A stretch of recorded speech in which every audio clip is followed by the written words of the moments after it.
Good afternoon, YouTube. So this video I wanted to look at a number of small changes that I've made to my AC diversion load code over the last roughly 2 months. Previously, I posted a video where I added this damping code here, and you probably saw the tail end of that. The diversion load was ramping down. So this is a light dimmer that's controlling about a 600 watt heat lamp. I had just turned on the dishwasher, which uses about a kilowatt. With that added load, I'm now pumping 540 watts in on line 2, and then line 1, which is where the dishwasher is plugged into, is using 1100 watts total. So that means my net power for the house is about 550 watts. So I'm supplying roughly half the power to run the dishwasher from the hybrid inverter on my solar power system. Yeah, so here's my Grafana graphing package running on Home Assistant, and we can look at the power. Green is the total power, and then yellow is line 1, blue is line 2. Anything below 0 is power that's being pushed in, and then anything above 0 is basically a load.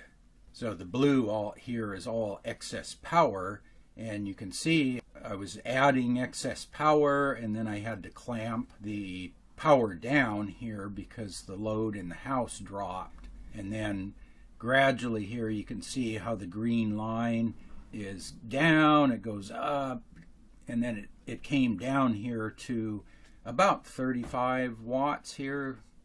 And then right here I started up the dishwasher, and you can see how the blue there, I was up here at minus 177 watts, and then just a while later I was at 541. You can see how that curve has dropped down and then tapered off. So I'm now pumping all available excess solar power into running the dishwasher basically. And then yeah, I guess the dishwasher just kicked off. It's probably doing a rinse cycle.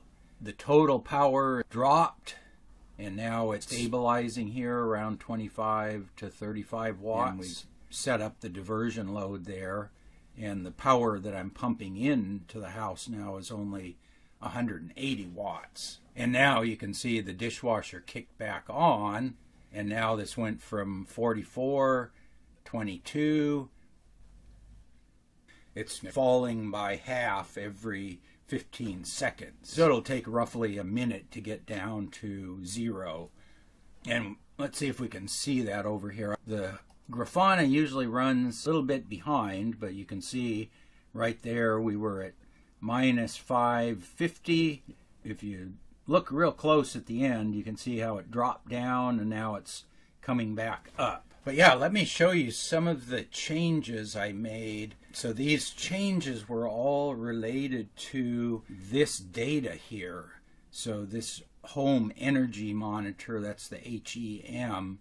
This is the Generation 5 home energy monitor from AOTech. And the way this works is there's 2 current clamps. Clamp 1 is on line 1, clamp 2 is on line 2, which are the 2 120 volt halves of the 240 volt power feeding the house. And the way the meter works is it measures the current on line 1, it measures the current on line 2, it's got a voltage sensing lead, and it computes the total power on line 1, the total power on line 2, and then it adds the 2 up to get the total. So then those 3 pieces of data get reported back to the Vera Plus home automation controller on the Z-Wave network. So let me show you here. This is what's called the status report from my PLEG program logic event generator solar power device here. And with PLEG you have what are known as triggers, and I use, for instance, this one here, T below 25. The way that code is written, it says whenever the power use for the house drops below 25 watts, and that happened today at 11:51 and 37 seconds right there. So that was the last time that trigger went true. And then down here I've got what are known as schedules. This is one change I made here. I have two interval timers that run for 15 seconds. So I have these two timers running. They get started when the power drops below 25 watts. And then I have these two interval timers that I used to use self-trigger timers, but I've changed them to self-retrigger timers because I want to keep them separate from each other. They both start here at 11:51 and 37 seconds, but I have them start at staggered intervals, and we can probably see that here. So clamp 1 timer started at 11:55 and 29 seconds. So this was probably a few minutes after the trigger. I didn't catch it right at the instant. Clamp 2 actually started at 11:55 and 26 seconds. So that's actually 3 seconds earlier. So in that 15-second interval, I wait 3 seconds and then I start this timer, and then 3 seconds later I start this timer, so that I'm not doing all of the checking and running code and updating devices and all that. Gets spread out over like 6 seconds roughly. And doing that, I keep these timers separated in time. And I'll show you how I do that a little bit later here. But then this was one of the key bits that I had to go back to. One of the PLEG features is you can set up what are called device properties. And so for instance, I have a property, I call it the utility watts property, and it says get the value of home energy monitor and get the energy metering, or actually that's the watts reading. And what the program logic event generator does is it takes the data from that device and puts it into this data structure called a property. I also do that for line 2 and line 1 power. And then you can also see there's a last change date. This property looks like a variable, but it actually has all of this information in there, and this property is actually an event. So there was an event happened when this power reading came in, and you can then have other events like this trigger.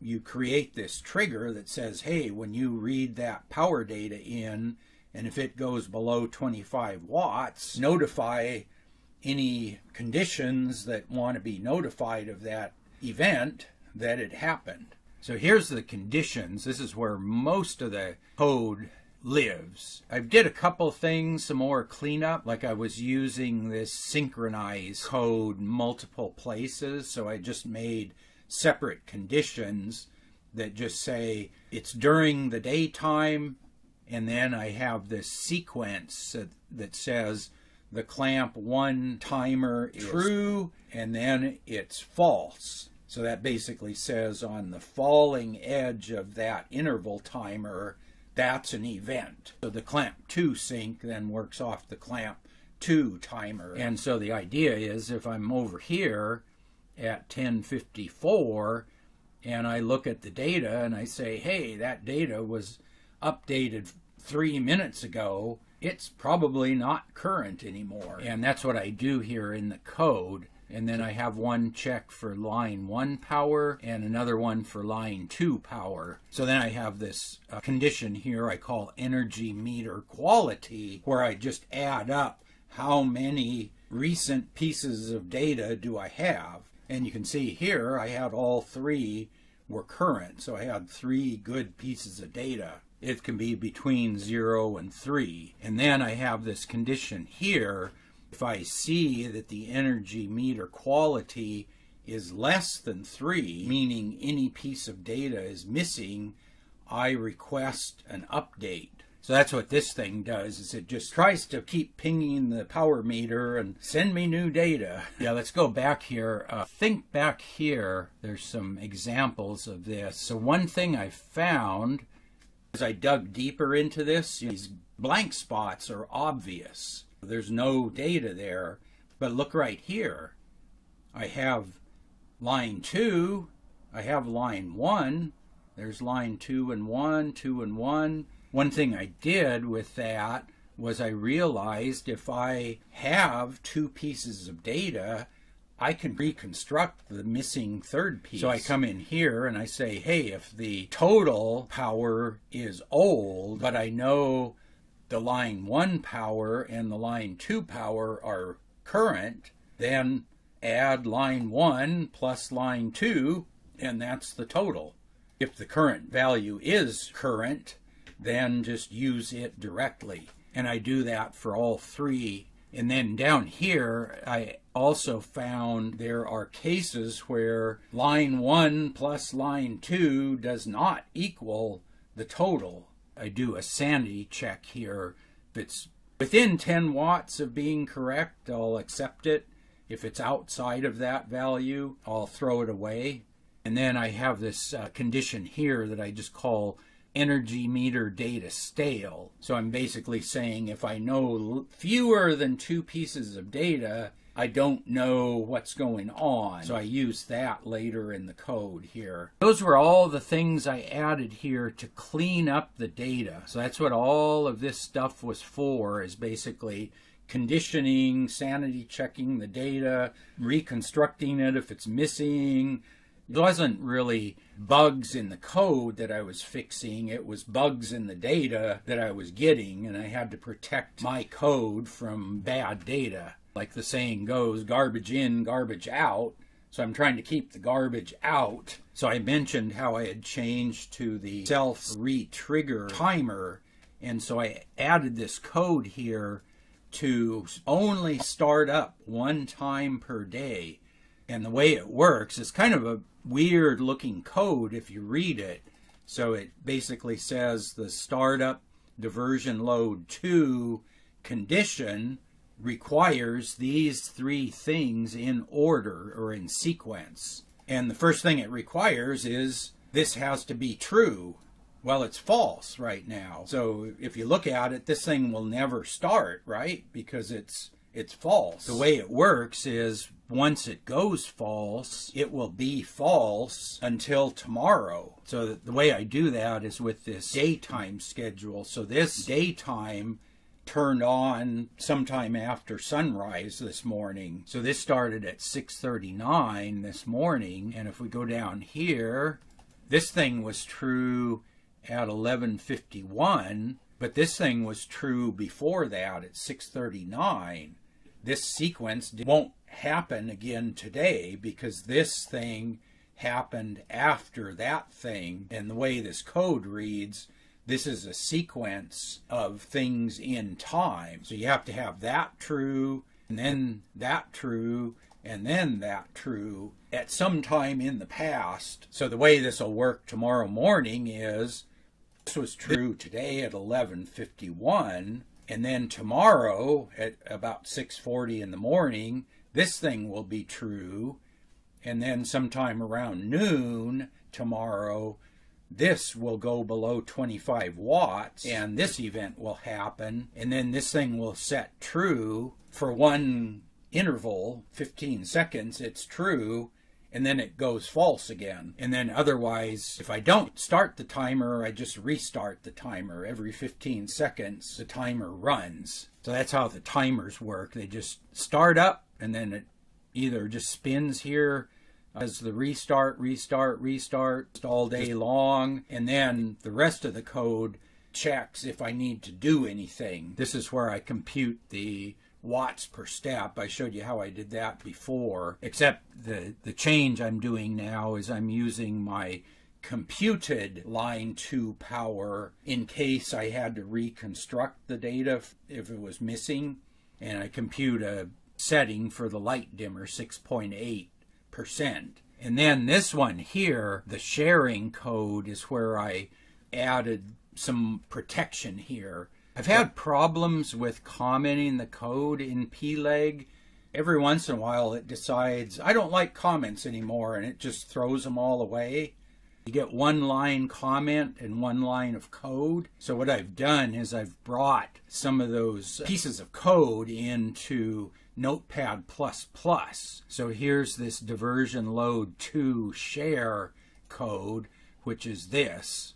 I've brought it in here and written it more like pseudocode. I can add more comments and split the code up so I can see what's going on. It looks a lot more like a normal programming language. That variable equals this bunch of code. And so I check that I've had the whole house diversion load feature enabled, and then the energy meter quality. Do I know at least 2 pieces of data? And then does the data make sense? I also say, is the diversion load on line 1 off? Because I don't want to be sending power from line 2 over to line 1 only to have the diversion load on line 1 eat up the power. So that's that code. I basically say all these things have to be true, and then I say if there's excess load on line 1. So I take the power on line 1 and see if that's greater than my target power. So for example, if I had 200 watts of load on line 1 and my target power here is 25 watts, I have 25 minus 200 is minus 175. So I've got 175 watts of excess load on line 1 that I can use to eat up excess power on line 2. And then otherwise I return 0. And if any of these are false, I don't want to do anything, so I return a 0 there. So that's the way that code works. It's pretty simple. It looks a little messy because you have to do it all on one line. And then here is where I also made a change to protect the code. So one thing I do is I say only get here after the clamp 2 timer has timed out. So I don't want to do this computation until I'm ready to do something about it. And then I check the energy meter quality. Is the data believable? And then I check, is the new setting different than the old setting? And if it is, then I set this thing true. And then I have basically the same code down here for diversion load 1. Anyway, that is my updated code. Yeah, if you have any questions about that, post up in the comment section below. And as always, thanks for watching.